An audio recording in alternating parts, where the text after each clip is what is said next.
Welcome to Tiger Team. Again, we have this time a special Tiger Team for you that concentrates on marketing and BD challenges, and also the way that marketing and BD look at firm-wide challenges and how we might find solutions. That's what Tiger Team is all about. It's about finding solutions, hopefully for the trickiest problems, but sometimes the trickiest problems, or the most difficult ones, are the simplest ones. And they're about changing really, really simple but ingrained things. So we're not necessarily mean complex, we mean tricky problems at Tiger Team.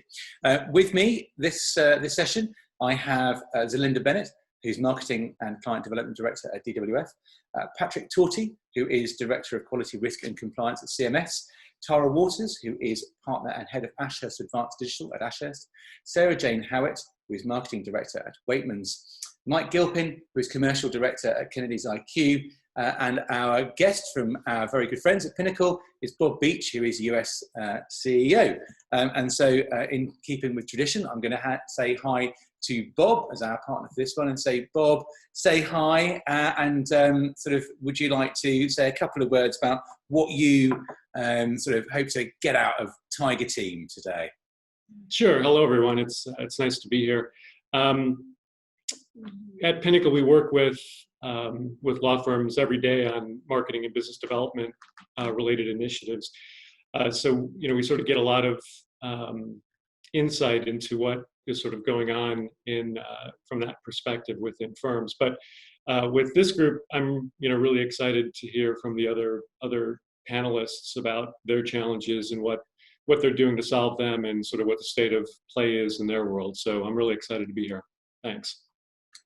Okay, great stuff. So rather than do a normal round-robin introduction, what I would like, and I set the Tiger Team a small task to kick off, and it was to give their perspective in 25 words, which in my original training was the maximum length of paragraph we were allowed to have to say anything, to give us the current state of play as they see it in terms of sales and marketing, in a sense, for selling and marketing law firms to the clients. Where are we now? What are the feels on the law firm side? And so I'm going to start with Zelinda because she is B. I'm dead, actually, so I'm either going to be at the sorry, I'm very old-fashioned or the end. with So my I'll surname. So I think this is tumultuous. This is bigger than the global financial crisis. There is a lot of change, and as we see in the news every single day, businesses are shedding workforce, and of course it's beginning to hit. I saw an article yesterday, white collar workers as well. So now more than ever, how is marketing and BD going to become more relevant to the business? Because we often see, we see that in the press as well. The first thing that often goes is marketing expenditure. So for me, and definitely for my team, the business I support, how can we remain relevant and really drive sales and marketing? I do believe that that Mike would EFGH. Yes, Mike is next in my old-fashioned surname order. Mike, what's your perspective? You've got an interesting perspective because, in a sense, you've in some ways crossed over the line from technology into commercial focus for the. What's your feel? It's true. I'm not from a traditional law firm from a technology background traditionally. So I've moved over to sort of more of a business development role, but I'm not in law firm BD. I am, however, actively selling technology-led legal services direct to clients. So, and we launched at the beginning of lockdown, which was an interesting time to launch a new business. But actually, I think that it's also been a great time to launch because clients are looking for new solutions, lasting sort of alternatives to the traditional ways of working. And COVID, if nothing else, has been a fabulous catalyst to see a lot of that change happening in our markets. If you will get into what kind of changes it might be wreaking in the market over this session, I think next is very obviously Sarah Jane Howitt from Waitmans. What's your perspective? I think if I was to answer the question honestly, what, how is marketing and BD in a law firm at the moment, is hard work as usual, I think, is what I would, my overriding thing. We have, I think it's absolutely right that we have some new challenges, and that's brought us some great opportunities actually to try new things and to try and work with all our partners and other fee earners to try new things. So as Lindsay said, it's a bit like finding ways of making sure that you are adding value and being relevant, but that's pretty hard work at the moment. And, in terms of sales externally, I think we are seeing some new opportunities, but we're also finding some difficulties in that, clients are more remote than obviously they would normally be. So it's not a question of popping in to see a client or meeting up with them or going to a networking event or something to make those connections. We've got to find different ways of doing that. So that's a new challenge for us. It is. That's the overarching sort of sense of what we get at briefing is that everyone's really sort of pushing the grindstone at the moment, and it doesn't mean that means that things are bad. It just means that everyone is really going at it hammer and tongs. So that resonates certainly for me. I think our sort of Patrick, talking from CNS, you're next in alphabetical. What you've also got kind of another perspective. This is kind of perspective we really want for Tiger Team, and these different perspectives to do. And so you give us an idea of why you are Director of Quality, Risk and Compliance, but you also have had in the past a marketing role. So give us your perspective, how you see it from the outside about what it's like selling law firms right now. Yeah, well, I want to talk about the state of BD, and I can agree with the previous statements that BD and marketing are extremely busy and in demand these days, the last half year of the last year. And that is really due to a number of actually two, I want to relate to two reasons. The one is that there are a number of very big regulatory changes which affects us as law firms, but also the clients. This is, of course, the COVID situation, employment, finance, regulatory, working from home, all these things. Then there was Brexit, there was GDPR, now the recent Trump 2 decision on data privacy, and then it's sort of DAC 6 tax regulations coming up. So there's an enormous need for information on the client side, but also there's a number of very new regulatory requirements for law firms, so internally on the organizational side and how we do marketing. So that in combination created so much work over the last 6 months. And I think is actually a new join up between risk and compliance and marketing, which at least we saw, and we were working very close, much closer than the previous years because of these multiple events. This kind of joined up approach is both what Tiger Team is about and also what briefing has always tried to be about, and trying to see legal business management leaders across all the range of departments and try to come together and see this kind of the world as a combined group. And in a sense, with that, we come to kind of another great sort of a perspective. So someone who is still a jobbing lawyer, working lawyer, but also partner and head of Ashes Advanced Digital, Tara Waters. Can you give us just a snippet of what it is that you're doing advance the digital bit, advance, and then giving your sort of quick perspective on what it's like sort of going out to go to market at the moment? Yeah, so I think within Ashes Advanced Digital, which we've just rebranded this year, but we've been around now for just over a year, we're focused on utilizing technology to deliver our services to clients, whether that be through traditional mandates and direct client matters, but also probably similar to what Mike's doing, looking at technology-based solutions that we're developing ourselves and then offering them to clients because they are actually looking for different types of solutions when they want alternatives to the traditional legal advice that we're also providing. And then we also have a role internally in terms of internal transformation. So we're supporting the firm, making sure we've got the right technologies internally to help us on our transformation journey. So we provide that technology lens to all of those different types of work streams. And in that means that we're actually quite heavily involved in marketing and BD from a traditional client matter perspective, as well as these new products and services perspectives. And I think really the pandemic has kind of created a magnifying glass in terms of how do we go back to basics a bit and recognizing that as a law firm, we're a law firm of people, and our clients are businesses of people, and how do we create those connections and maintain those connections in a world where we're living remotely. And that's really trying to just remember and understand that those relationships are the things that underpin our entire business ultimately, and just being human and having that human to human interaction, even though it might be through a computer screen. But then on the flip side, it's also highlighted the fact that we're in the future, and there is a new future normal.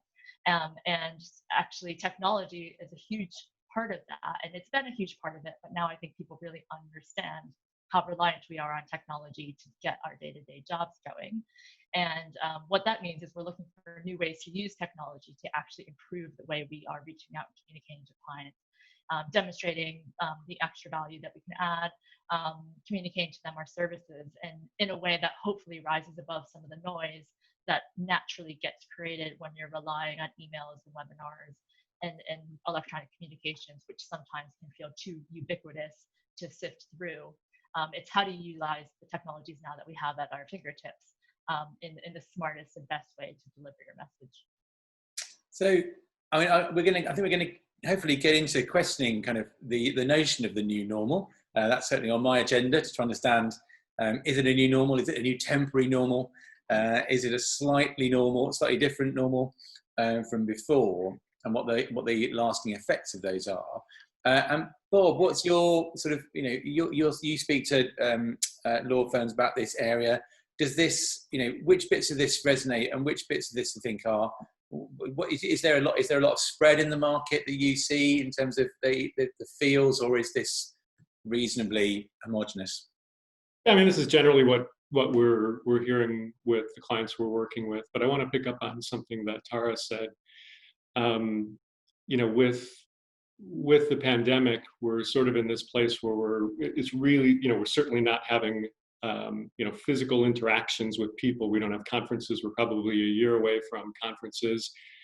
People have already talked about just overwhelming email campaigns and webinars, and just being overloaded with that kind of stuff. I think what this highlights, in particularly because of all of the events and the situations that are going on right now, is the need for, frankly, picking up the phone and talking to people. And I think one of the things we've talked with a lot of our clients about is, from a marketing perspective, how do you generate reasons to call? So what are the reasons? What are reasons to call clients or prospective clients and get people to pick up the phone and have conversations about how you can help, where you can have an impact, what their problems are, what they're worried about, what's keeping them up at night, whether it's regulatory things, as Patrick was talking about, or just simply, how do we get through sort of this situation? So I think it's a pretty old school sort of answer, but I think it is right now, particularly because we can't be together, we need to pick up the phone and talk to people.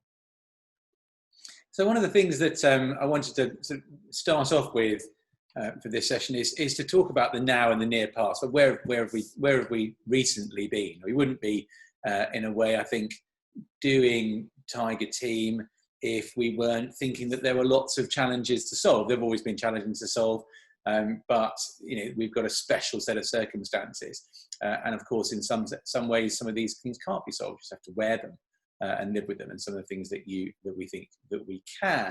And as Tara was saying, there may be some adaptation to new normal that we can walk forward with, but there's maybe some areas that we don't want to. And as you were saying, Bob, there is, we've had a lot of switches up to the BD behaviours in law firms and reaching out to clients, and then it may be time to switch it up again to get more human. I just wonder whether or not to go over to sort of the marketing, in a sense, the more established marketing director role people on the call. So it's Linda and Sarah Jane, and go, great, there you go, you see, straight over. I love that. We should ship those for every Tiger team. That's a brilliant idea. Like that. So we'll start with you, Zelinda, then. But to say, from the perspective of the marketing director, the marketing leader kind of group, what is, are law firms realizing that they're making a lot of noise? I'm just going back to Bob's comment about the old school practices. This point about picking up the phone, and I'm in danger of going straight to. You asked about challenges we faced and solutions, but I just it's a point I just really want to make now. We were just before COVID hit, we were just about to launch a really big online client listening survey, and there was a lot of nervousness there because understandably our people were saying, look, our clients are in the midst of a global pandemic, almost like a disaster. They are really going to be focusing on keeping their businesses afloat. Are they really going to want to have an email pop up from us going, hello, how are we doing? But this goes back to marketing basics. It's so essential to get feedback from your clients, your customers, how are we doing, and actually to do that. So we pressed ahead with it. We felt a little bit nervous because was it appropriate to do that? We got an amazing response because actually now more than ever our customers are saying, yes, we really do want you to listen to us, and we want to tell you about the issues we're facing, and we want to talk with you about the solutions that you've got to help us. So that was absolutely the right thing to do, but there was a lot of nervousness in the business because was it appropriate to do this? So going back to Bob's point about going back to the marketing and BD basics and picking up the phone and just thinking about, is it appropriate? Yes, it is, because that's what our clients are telling us.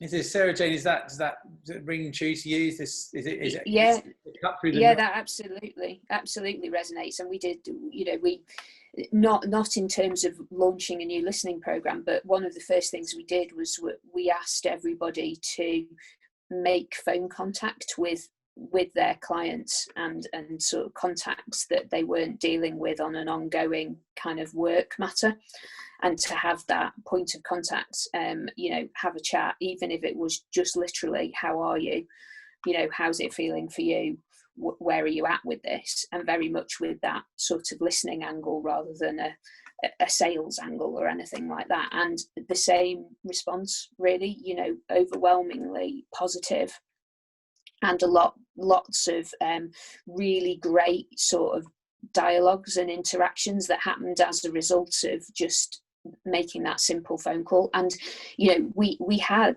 also, as Zelinda said, we had a bit of resistance and quite a lot of reluctance from people, thinking that, was it appropriate, was it the right time to do that sort of thing, this is different, you don't normally make me speak to my clients on the phone, I go and speak to them face to face, and but it was absolutely the right thing to do, and something that we're continuing. And I think lots of people have seen the value in that perhaps were a bit skeptical before, and it is that going back to almost old school first principles, I think, for marketing and BD, and that's working, would be my take on it.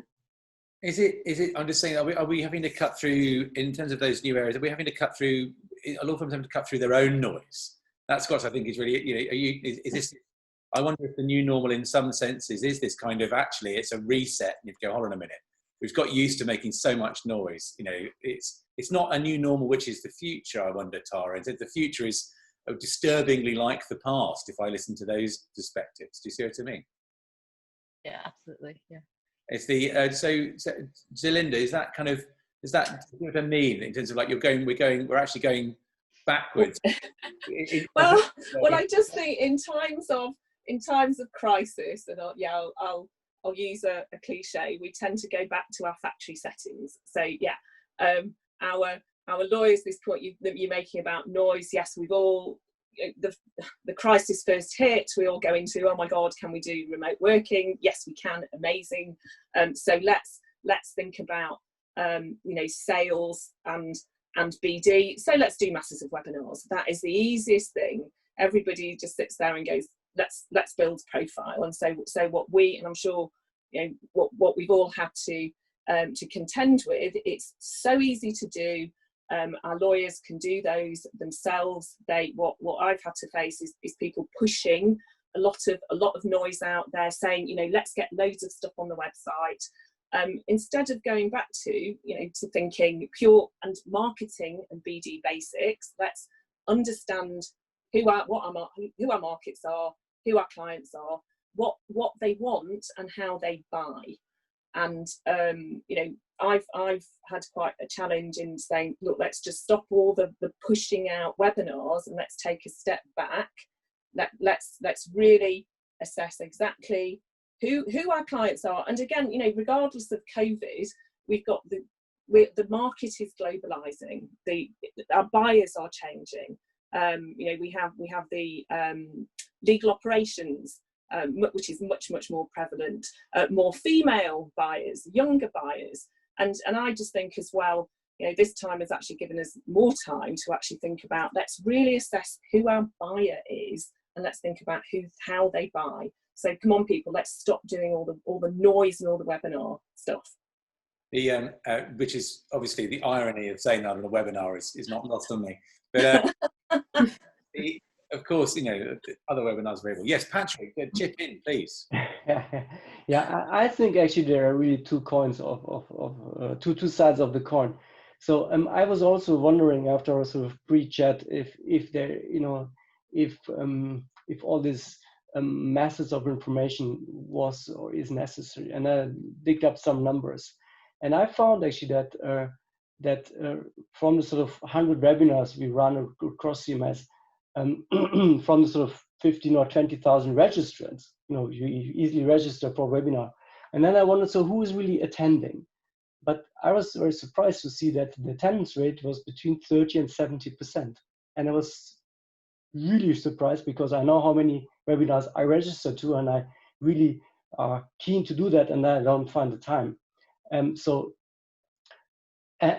secondly, then I found that that we alone on our website had 800,000 visits from Google, so just search terms going to our website over the last 6 months, just for COVID, force majeure clauses, such keywords. So I just spoke to our sort of social media people this morning. So I totally agree with the direct approach and the change of sort of selling, because you cannot go to conferences and you cannot get to someone on an event. But I seriously also find that there is a reason why so much information was pushed out, because there was such a need for information. So I don't as I said, there's two sides. I think you cannot do one and so leave the other. It's just different things. So don't you think? God, I'm busting in here. So you're absolutely right, and we're all doing that. So that's, and I think I think that law firms, and some have done it really well, have reacted really well to COVID. Putting that information out there, and and our markets, our customers are actually going and finding that information. So I think what the challenge is, certainly for us, is how do you convert that interest, somebody actually visiting your website, coming to your webinars, and how do you turn that into sales? So I think there are individuals on this call who say, is it time that law firms, and I know some do, start looking at specifically individuals who are sales people, who have the sales skill set and are pushing that. I want to get. I do want to get into that. That's definitely where we want to go in terms of who is going to sell the law firm in the future. That is the new normal that we've talked about. Bob, do you want to get in there before I next want to move into going to Mike and Tara to go in the kind of the other side of that. So what is it? What's that? Bob, give us your view.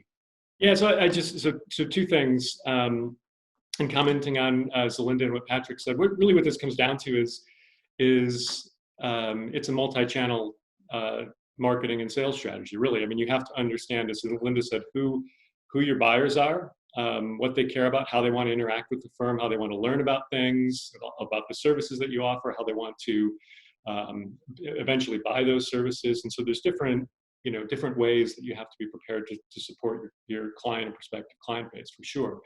And then I think regarding the second point about, what does sales look like for firms in the future?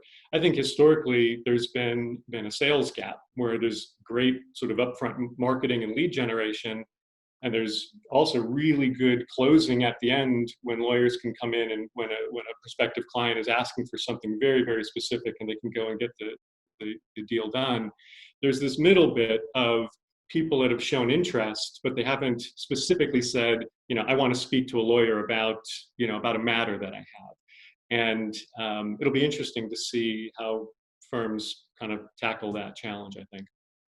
I think one of the things I wanted to sort of go from that perspective, from the side of the debate we just had with Sarah Jane and Zelinda and Patrick, over to the in a sense the other side, from my perspective, in a weird, only from my view, is that this it's all very well, I would suspect, trying to exhort our sort of the fee earners and the people involved in going to market in terms of picking up the phone, don't rely on webinars, go and talk to people, can we activate relationships in a grand way.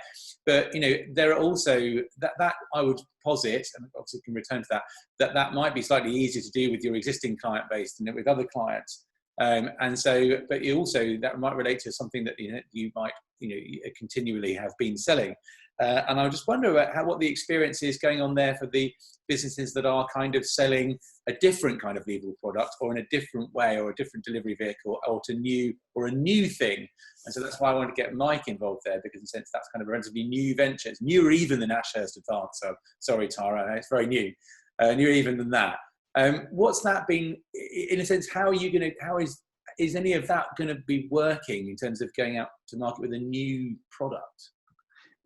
Absolutely. I mean, I think this resonates back to the points that Zelinda was making anyway, about this isn't just about jumping on a new tool, a new solution, a new way of marketing. We can say, oh, that's shiny, that's new, that works, and do too much of it. And actually, we have to remember as you referred to it, so the old school techniques, those still work just as well. It is multi-channel, as Bob said. So we have to use all the tools available to build a new channel. But the clients are demanding that new channel as well. I think the catalyst, we have to look at it from the client's perspective and say, for them, this is a catalyst to explore changes, new ways of working, new ways of working with their advisors, their professional advisors. And so, yes, in many ways, this is a great opportunity, a great time to be going out with some new messaging and new solutions to those problems. And the clients are very receptive to it indeed. So, all of that's very, very good news. But you still have to use the same channels. I would also just make one final point on this, which is I don't see it as being just a new channel. This is complementary. This runs alongside the ways that the traditional law firm are operating as well. And you cannot separate the two. You can't treat them as completely different entities. So I was going to say that going back to sort of Tara, if we are, and just to sort of chuck it at you really, we've got a new product, but we can sell them in, they still have to have a mixed mode approach to the market. We don't need new people to sell these amazing new products and new services. We can just get a bunch of people who are always selling them. Why can't we just get a bunch of fee earners to do the same job they did before? What's wrong with that? A lot of the times they're afraid to do it because they think it's different from what they're currently selling. And in a lot of ways it is. And I do spend a lot of time telling people that, our team's quite small. We can't be out there having every conversation with every client. We need the existing sales force, which is the lawyers, to be starting those conversations. So what's really important is that, in particular, when we're looking at trying to get that existing sales force mobilized, is we're putting the right tools and information in their hands about how to sell. And that's really making sure you've got really clear, distilled, these are the selling messages. This is what Ashurst Advance has to offer. This is what Ashurst Advance Digital does. These are the benefits. these are specific concrete examples of what we've done for others and what we delivered, real metrics that will resonate with them. And I think that's really important. But on the flip side of that, I think, as we, in just general, all businesses are becoming, in a way, a digital business, a technology-based business. And we have to, therefore, I think, learn from the other industries that have been doing these types of things already and for a long period of time. And what are the lessons there? And how do we take those new ideas and new ways of doing things and adapt them for the legal world, which, lawyers in particular, will say is special and unique, and people don't understand the dynamics of a law firm vis-a-vis other businesses, and you can't move as quickly, et cetera, but you need to find those ways, those ideas and concepts and successful ways of doing things, and then adapt them for your specific environment. So for us, that means when we start thinking about, okay, how do we sell, what are the different channels we want to use, how do we sell, we start thinking about personas, which is something you would think about in a product development context. Who are the users? Who are the recipients? They're going to be different. As Linda said, we've got new types of clients. We need to understand each of them differently, what motivates them, and think about how do they want to receive this message? What's going to be the thing that, something flashes on screen for 2 seconds that immediately makes them take an action. And so you need to start adapting those. In particular for some of these newer services and offerings that we have, how are those types of services and offerings being marketed in other industries, and take some of the success stories and learnings from that and try to adapt it for how we're doing it. And it will inevitably be a little bit different because reality always hits, the process at some point. But I think when you start to do that, and that really begins to start to grow that, that initial, central thesis, which is you just have to understand your client and what they want. But you need to start thinking about them slightly differently. And it's not just, oh, I've got a great relationship with them, so they're going to always want to hear from me, because they're evolving too, and their business is evolving, and we need to be evolving the ways we're communicating with them in tandem. So one of the things that's great, because Mike, what I want to say is that in a sense, obviously, what that says to me, funnily enough, is that obviously someone outside doesn't work in a law firm and never has. I'll admit that. That's a bit like admitting you've been a lawyer.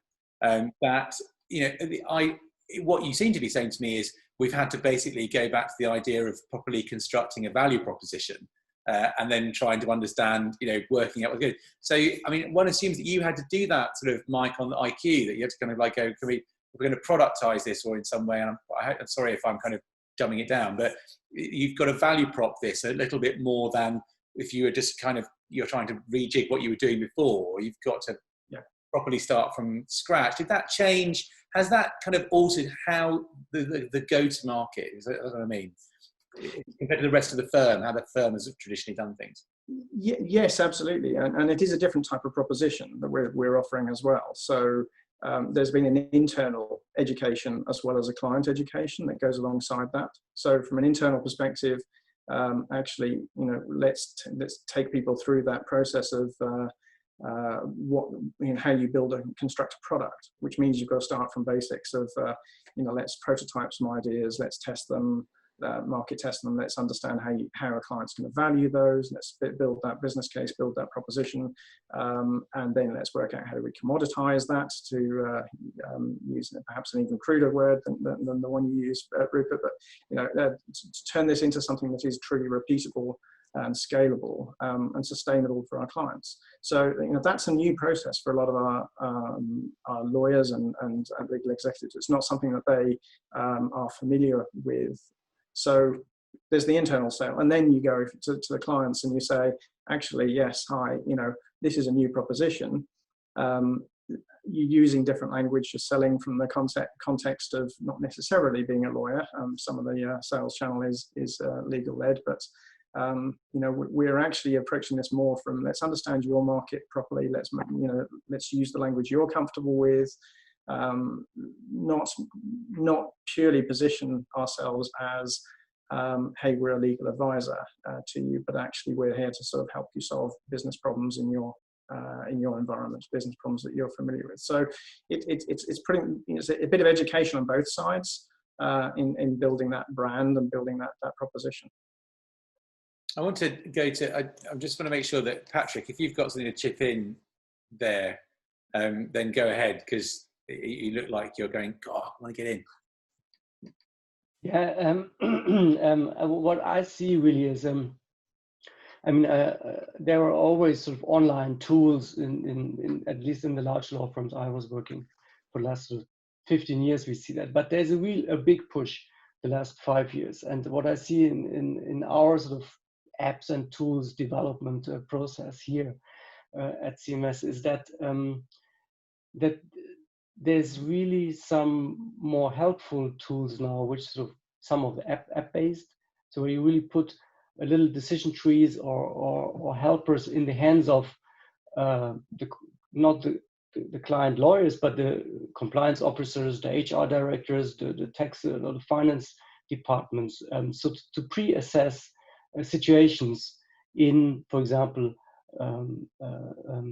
data protection situations, like breach situations, what to do, who to notify, or to handling dawn raids, or to as I mentioned before, to pre-assess the sort of the tax DAC 6 reporting. So to push out responsibilities from the, let's say, the in-house legal team and the outside lawyers, who are either scarce resource or very expensive, to a wider group of people who sort of then go through the decision tree or the checklist and then decide either on their own, yes, this looks like a proper freelance contract, or looks a bit like social security fraud, so I better call my lawyer.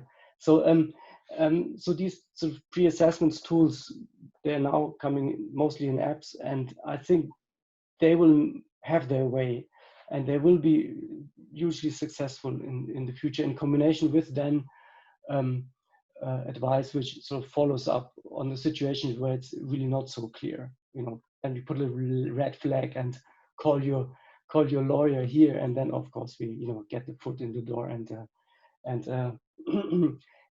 then it gets more and more difficult with assessing the situation, and rightly so, the lawyers will get their revenues. So I see that is I think it's a trend, and every law firm is trying to go there.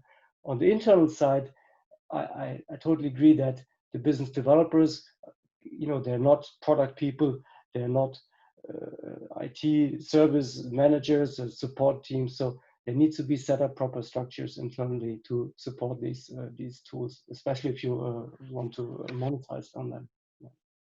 In terms of, I just want to go back to Sarah Jane again. I know that Stuart Whittle and others, we saw a sort of a presentation from him a while back about in terms of the sort of making product, trying to go into that kind of world. Do you recognise this? Would you kind of go along with this idea that, or this proposition, solution, target team solution, that in a sense there may need to be a bit more value propositioning going on, so that we can, if we move into a world where selling is going to be less, or should we say business development activities are going to be much more kind of constrained to a virtual, or at least a remote, non-physical kind of world? Is this kind of it? Does this, because that's kind of what the, if you're going to make things more describable, are you doing work there in terms of, are you doing productizing first of all? Is that going to be increasing? And also, are you thinking of trying to sort of get people to think more in terms of this value prop kind of idea, rather than repeat what you already do? Yeah, I mean, funnily enough, completely separate to the pandemic happening, and in advance of that, we were doing value prop work anyway, because I think we were recognising that, that the world is changing clearly, and if you can't properly and clearly articulate where you bring value to a client, either sort of overall or in a very specific sort of service or product sense, then actually you're not going to get very far anymore. I think is probably where we got to with our thinking and why we were doing that work. So we were in process, if you like, with that anyway. And I think the pandemic happening has just reinforced that's even more important now, because there is this current and probably for some time to come more remote feeling about how you're going to be doing business. So yes, absolutely on that front. In terms of productizing things, yeah, you know, we've done some of that for some time, but as you say, we, you know, from a sort of technology and using tech to create products, you know, with clients and for clients, you know, that's definitely coming more to the fore, particularly in, for us, particularly in certain areas of our business. So, you know, where we're doing things for sort of the insurance market and other sort of large corporates, that's where it's really coming to the fore for us, and having those products and repeatable processes that we can use and ultimately sell and make money from is a really important thing for us at the moment. Going back to, I just want to go back to something that Zelinda brought up, because we had it in our sort of pre-event chat as well, and it's been a briefing staple actually for some time, is the notion of who should sell law firms, who is the are the right people. In the end, can you do it? Are law firms trying to do everything they possibly can to paper over the one thing that they don't really change much, which is who goes to market in the first place? And I just want to sort of flick back over to your points of like going via your point, Mike. I want to get back to the point of who sells Kennedy IQ. That who sells it? Who in that unit? Who sells the products that you are offering? The trite answer is everyone. But just to illustrate that, I'm going to, if I can flip back to actually my previous life as an IT director, and in a previous firm. But I remember getting eyebrows raised, and going back sort of 10, 12 years, but eyebrows being raised about the fact that I wanted to introduce sales training to my IT team. And you know, there was a sales training exercise going across the entire firm. So you know, why shouldn't my team benefit from that? Because actually everyone is part of that proposition. So, you know, this comes back to Bob's point about it's multi-channel. We all have a role to play. We're all promoting those products. I would say, however, that you know, looking more current at IQ, we are both working collaboratively with our lawyers, but also opening new markets. And I think one of the eye-opening things now for the law firm here, you know, that I'm experiencing is actually there's potential here to use a vehicle like IQ to open completely new markets, and you know, bring a different type of relationship into the traditional firm, and that opportunity is, you know, very much being sort of seized, and you know, we're looking at ways of making the most of that. So it is opening up new channels. Do you have salespeople? Are there salespeople at IQ who are not lawyers? I would say yes, we do. We have a commercial team whose job it is to, you know, I lead the commercial team, but so their job is to close deals. So yes, there is a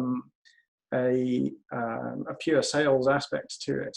But I think that you know, again, you use all of the channels available to you. So actually, it's also an influencing exercise, working with the traditional, the legal teams, if you like, and educating them on how to get the messaging across and use them as well.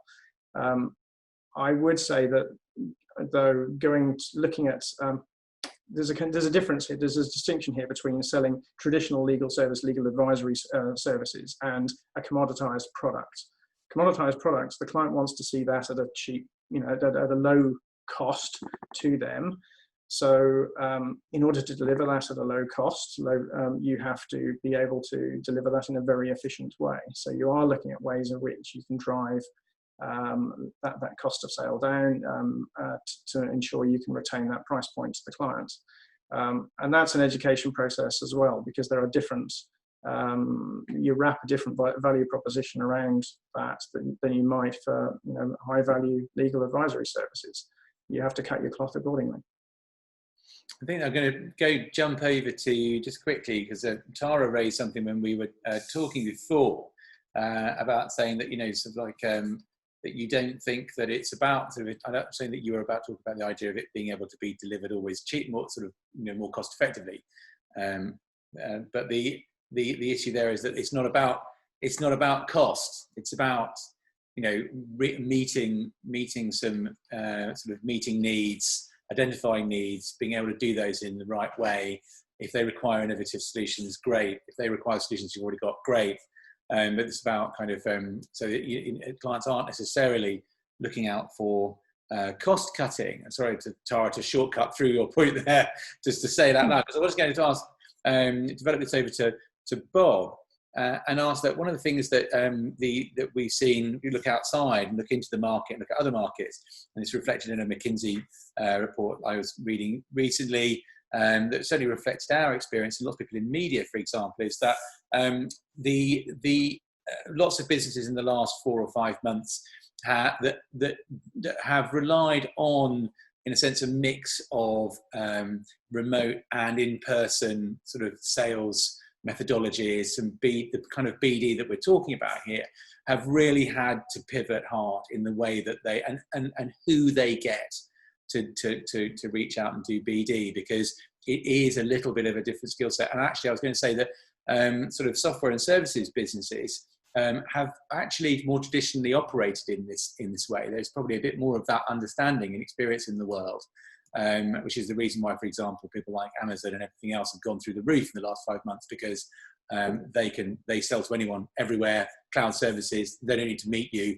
And so they've got these skills built in of people who can sell. Have you got any kind of sort of thing to say on the idea of how, you know, sort of like do you have an understanding about how those businesses or how law firms might learn from that, think about what they might use in terms of what information they use that law firms don't, or those skill sets that law firms don't have that they may need if there is a new normal like this? We've certainly got it for a year. Yeah, well, so I think an interesting model, and I don't think this is novel, I'm sure people have thought about this before, but if you sort of go back 15, 20 years ago and look at the big accountancies, the big consulting firms, I think at the time it was the big 5 or the big 6, I can't recall. One of the big shifts that they made was they started hiring sales teams to go start selling product and services, frankly. So, and what you see now is if you look at a Deloitte or, you know, any of these now, is they have massive sales reach, and people that are calling into, you know, to corporate clients, businesses anywhere, any city, they're calling in and saying, you know, we're Deloitte, we can do this, how can we help, you know, where can we help with? And so I think it's a really interesting analogy, and it's something that I've thought, you know, it maybe legal is, and law firms, large law is just a bit behind that, but I think that's a good analogy. Is you know, these big consultancies, these big accountancies, they started building up really large sales teams and coming up with value propositions and go-to-market strategies that, and then hired a staff to go and do that. And I think, I guess what I would sort of wrap this all up in is, you know, and even in our business, we sort of struggle with some of this stuff as well, but we're all pretty good at talking about what we need to do or what the firm needs to do, and even why we need to do it. But I think what gets often left out is how does the firm need to change to support those things that we know we need to do? And so a lot of this, I think, comes down to some, you know, basic change management activities that have to happen in a firm. Whether you're talking about, I'm deploying new technology, I'm going to spin off a new organization like something like Kennedy's IQ. How is the firm going to change to sort of get the benefit of all those things? I think that's a really critical question. So thinking about solutions and trying to solve problems as well as talk about them, we've run actually through a bunch of things that law firms could do in this session so far.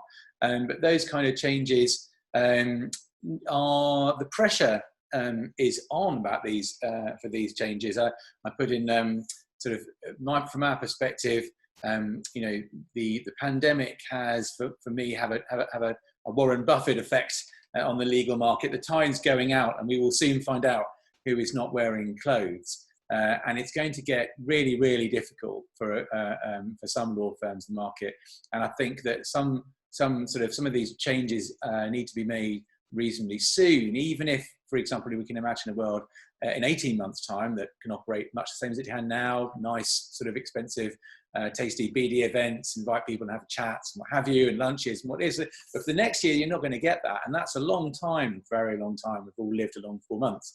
Can we think of any, what those changes in the last sort of section of our Tiger team, what those changes might need to be? Do they relate to, are we not, and this comes from what we talked about before, do we need to pay much more attention to measuring what works? Do we need, and then applying that later? Do we need to change who sells the product, for example, as Bob's might be referencing, and certainly from our perspective? Do we need to come up with, do we need to kind of do much more work on being able to value proposition work that we currently think we already understand, to see whether it's fit for purpose? And what are the things that law firms need to? What are the changes need to make? I'm going to go flick back up to Zelinda, who was one of the people who said about the idea of salespeople for a start.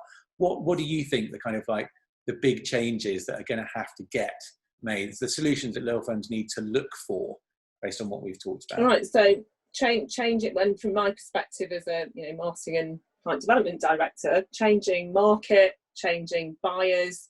Have I got the team, the people with the skill sets who can actually address that?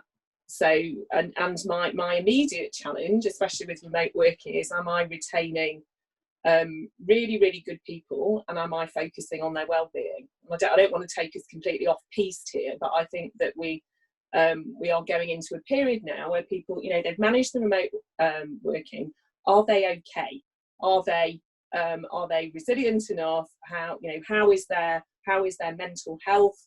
Are we looking after them properly? So that is actually a big thing for me. And then at the same time, am I looking out there all the issues? Because Rupert, all the things you're saying, I'm thinking yes, all of the above. So do I have a team? Am I working with other services within the business to say we've got the value proposition right, and we are going to market with the right people? The buyers changing, different buyers, different requirements, they buy in different ways. Do we have the right people to address that? So I think I might be fudging the answer in terms of salespeople, but are we aligning? And even better, are we ahead, and are we actually looking forward to what market needs are going to be? So for me, pure marketing. I'm going to go to Tara next, actually, and go and so what do you, if you could boil it down to, for example, a couple of from what the areas that we've talked about, what do you think in the wider market, the video market, what are the kind of changes you think are going to have to get made, that if people who are watching this can go and do, or put at the top of their to-do list? What should be at the top of their to-do list? Yeah, I think one of the things that I say often, and this is because of a data geek, which I'm a really strong proponent of, of measurement and metrics and making database decisions. And I think, I know my law firm doesn't have the most sophisticated CRM system, for example. So I think we lose a lot of information about the interactions we're having with clients, and we're not really able to properly track, where the ROI is and how we're converting clients and how we're being successful, and then feeding that back in to improve, to have that continuous improvement cycle going on. And I think if we could, and others could figure out and unlock the best way to do that, and there's this sort of phrase, you measure what you achieve. So if we're looking to achieve client growth, client stickiness, etc., we need to be measuring that in a meaningful way in order to show the progression. Mike, I'm going to flick to you about sort of that. Is that you're not allowed to say what she said. You've got to give me what should be at the top of the to-do list of the kind of, let's assume, marketing BD, but others as well. Everyone watches Tiger Team.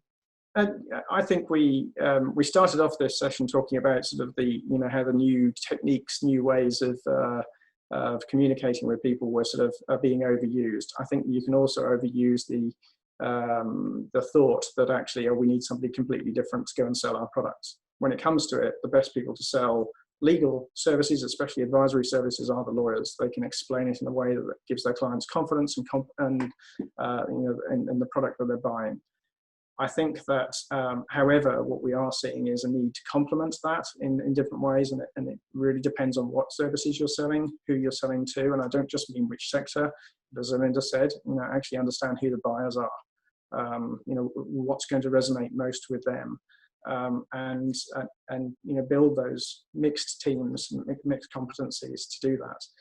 The business we're in is selling, commodity products to clients and creating new products around what our clients need, and encapsulating the legal value in those services. So very much it's just a commodity product, and we're often selling it to people who may sometimes selling it to people who may be turned off by a lawyer coming in and saying, blinding them with science and the specialist knowledge, the deep specialist knowledge that they have, and in which case they may respond better to different types of sales, different approaches. So it is, there is no one fixed answer. You have to understand your market, your product, and how best to get that point across. Sarah Jane, I think you should go next for that. What should be top of the to-do list for change? What solutioning can you give us? I mean, it's quite difficult to come up with something that we haven't already talked about, isn't it?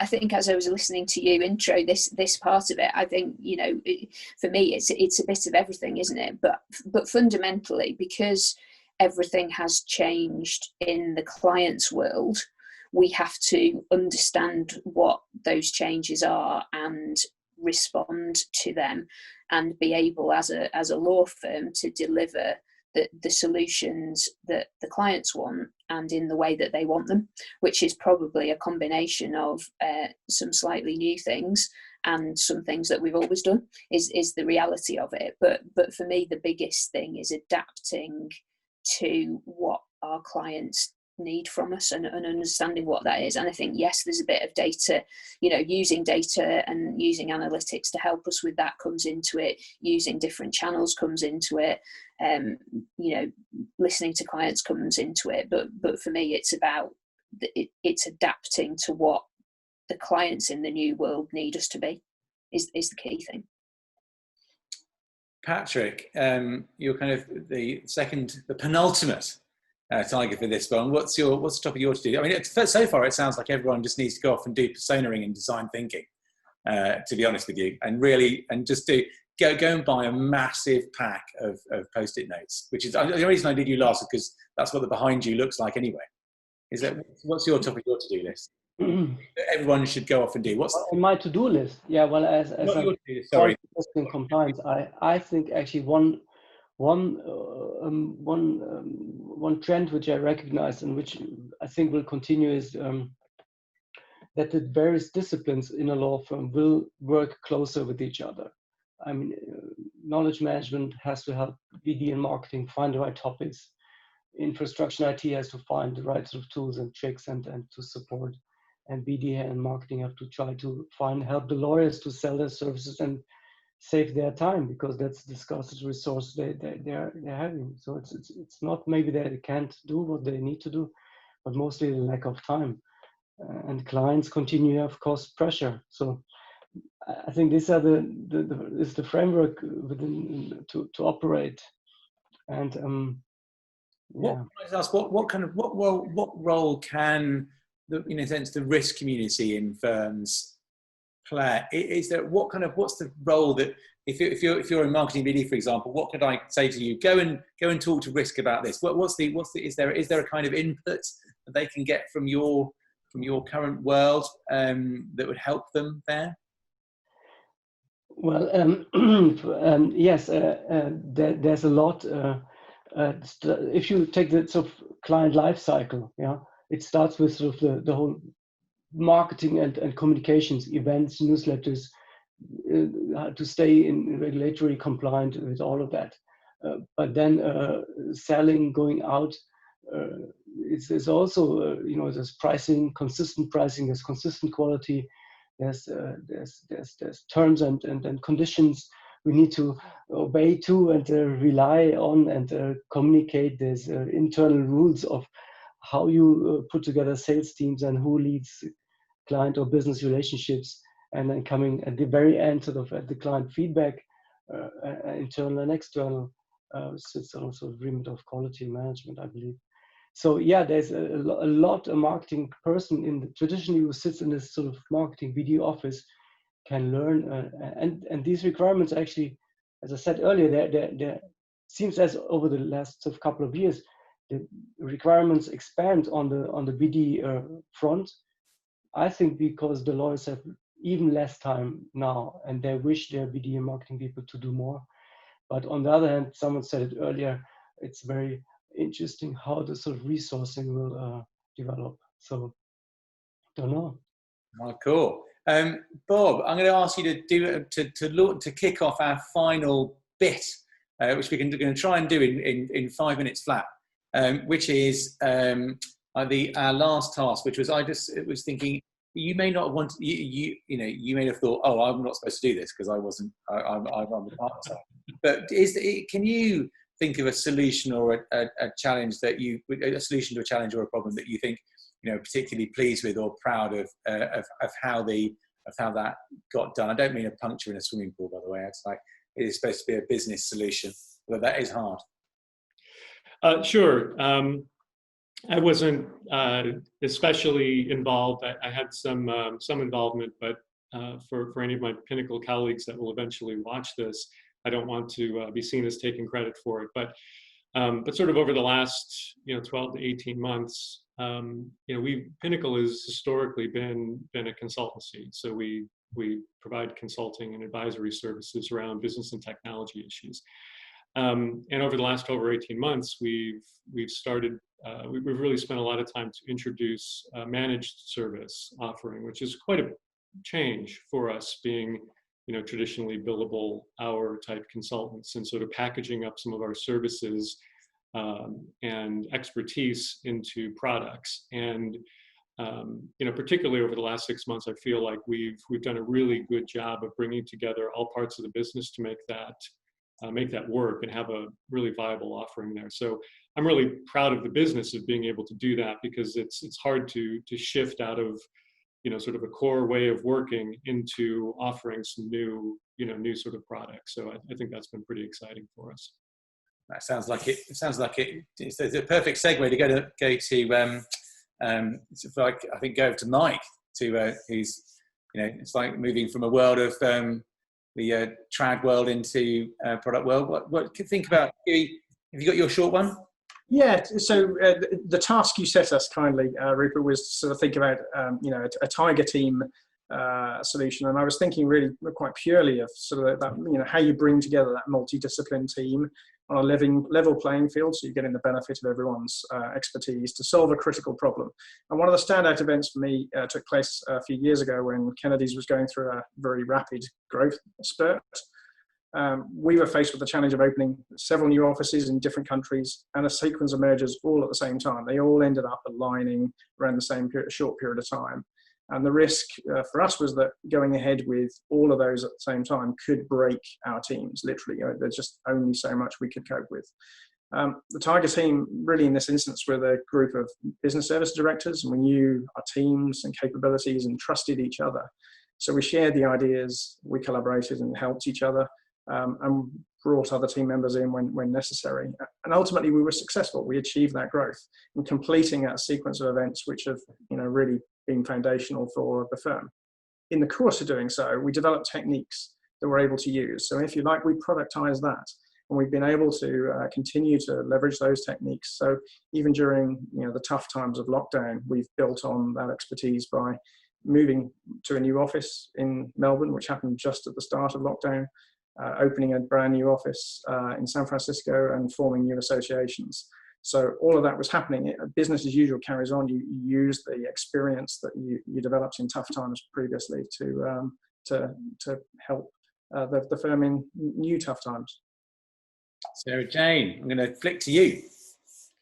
The example that I'd come up with was around visibility of kind of sales forecasting, which was something that we struggled with quite a lot. So we did, again, using a multidisciplinary team. So, you know, me and my guys, IT, finance, our analysts, we've kind of pulled together all sorts of information from different sources in the business into a dashboard using a data warehouse. So we've got finance information, practice management type information, CRM information.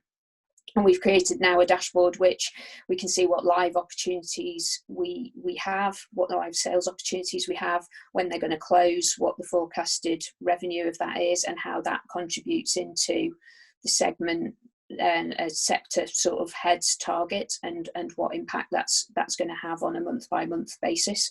So that's something that's been actually quite a fun project to work on, but has a real, you know, huge business benefit to be able to now look at each of those sales opportunities, roll them up, look at the forecast, and get us to understand better where we're going to be at which point in the year. So that was my example. That's proper tiger teaming, that is. Tara, what's your example? Yeah, my example is actually our individual Asher Smith's digital team has actually become sort of customers of our new law approach. And that, you know, as I mentioned, we're a relatively small team. We're actually in the process in the last few weeks of hopefully deploying our first product, which we're really excited about. But it's been a very intense couple of months working on that. And actually the ability to identify people within the team that we can start redeploying in different ways. You know, we've got legal technologists helping with process and things like that. And we've also been able to beg, borrow, and steal a few secondees from within the division. So we've got some legal project managers and legal analysts who are helping the lawyer team that's actually backing the product, as well as our team, to make sure we're mapping out the processes. We're taking those away to become fully formed team processes, and also helping to manage the lawyers and making sure that we're mapping out the processes they're going to need to go through the life cycle of this product. And supplementing that with the groups of people that are actually used to working in that way, to make sure that we can actually hit our deadlines and hopefully accomplish the launch. The theme is multidisciplinary teams here. It really is proving to be that. Patrick, I noticed that you were ordering just a small one then from somebody. Before that turns up and you can have your lunch break, have you got your tiger tea, your solution that you can share? Yeah, it's a little technical solution, which I thought was really fantastic to see that these things are available now. It's I don't name the product, but it's a tool to put a complex sort of policies into a decision tree, and really graphically, and it's fantastic. And we sort of, you know, CMS has sort of 40 plus countries, so nearly 80 offices, and the global conflicts policy. Business development people are being asked to run conflicts checks before pitching, and helping lawyers understand they need to do that in sort of early on stage. So I give training to BD people on conflicts sort of policy, and also try to help them to understand what they need to do. And this decision tree really puts an 8-page conflicts policy into 5 clicks, and is like this. And it's Can I say the name? No, I don't. Right? I don't know. Is it yours?